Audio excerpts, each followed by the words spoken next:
अधनतेरस की कथा। प्राचीन समय में एक राजा थे, हिमालय नामक। उनके पुत्र की आयु मात्र 16 वर्ष की ही निश्चित थी। ज्योतिषियों ने राजा को ये बता दिया था कि विवाह के चौथे दिन ही सर्पदंश से राजकुमार की मृत्यु हो जाएगी। राजा अत्यंत दुखी हो गए। विवाह का समय आया और राजकुमार का विवाह एक सुंदर एवं बुद्धिमान राजकुमारी से हुआ।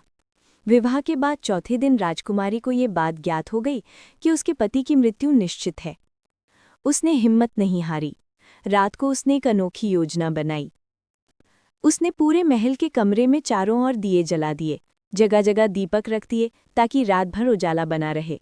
सोने के आभूषणों और चांदी के सिक्कों को सजाकर वो कमरे के दरवाजे पर बैठ गई। अपने पति को उसने कमरे के भीतर विश्राम करने को कहा। रात के समय जब मृत्यु का देवता यमराज नाग का रूप धारण करके वहां पहुंचा, तो उसकी आंखें उन दीपों की चमक और सोने चांदी की रोशनी से चौंधिया गईं।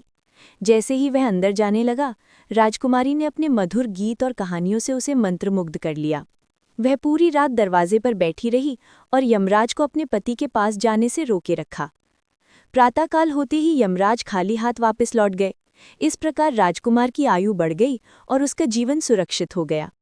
तभी से धनतेरस या अधनतेरस को दीप जलाने की परंपरा चली आ रही है।